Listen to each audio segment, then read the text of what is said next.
Bonjour ma soeur, Bonjour. j'espère que vous allez très bien.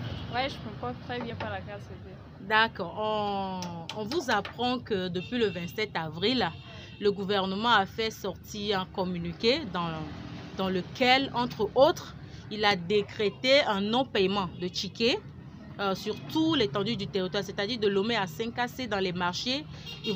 Les femmes ou bien les commerçants ne vont pas payer de tickets pendant 3 mois. Et également, il a baissé les prix, je peux dire comme ça, sur les denrées de première nécessité, un peu comme le maïs, le riz, l'huile et autres. Donc, on veut savoir, vous qui êtes qui fait partie de la basse population, vous qui allez tout le temps au marché, est-ce que vous avez constaté une différence entre les prix d'avant et les prix de maintenant?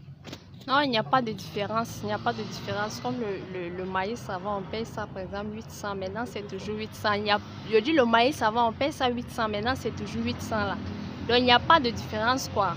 Les trachis, tout ça là, quand tu pars au marché, tu t'en rends compte parfois.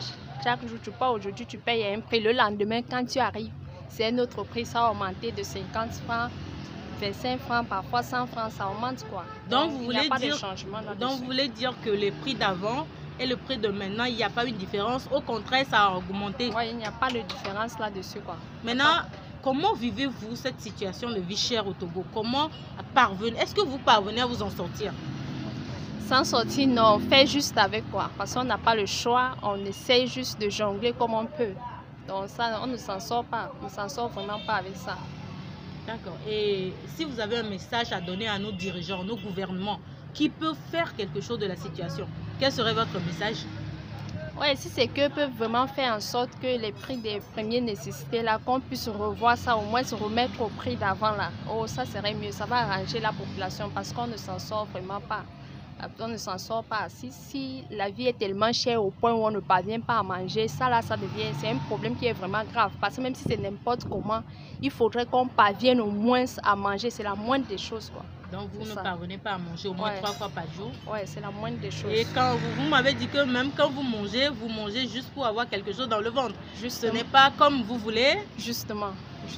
Parce que tu as faim, il faut que tu aies quelque chose dans le ventre, tu fabriques n'importe quoi. Oui, tu manges pas normalement, tu vas avoir les vitamines dont tu as besoin pour pouvoir être en bonne santé. Vraiment, tu fabriques du n'importe quoi. Et quand on ne mange pas bien aussi, il faut s'attendre après peut-être à tomber malade. Oui. Et ça aussi, c'est un autre problème. C'est un autre problème. Donc, vous exhortez le gouvernement à revoir les prix. À revoir les prix, vraiment. À veiller aussi à l'application du communiqué. Parce que, justement, voilà, il a fait sortir le communiqué, mais dans la réalité... Voilà, si c'est que peuvent toujours faire passer les gens, envoyer les gens sur le terrain pour veiller à ce que ont dit là soit vraiment appliqué sur le terrain. Parce qu'eux peuvent dire ça aussi et puis eux ont dit ça là-bas et les gens qui sont sur le terrain n'appliquent pas, ça ne vaut pas la peine. Donc ils peuvent envoyer les contrôleurs des prix là pour pouvoir contrôler si c'est qu'on a vraiment, si ce qu'eux ont dit est appliqué sur le terrain, ça serait mieux quoi. Merci beaucoup. Une sœur.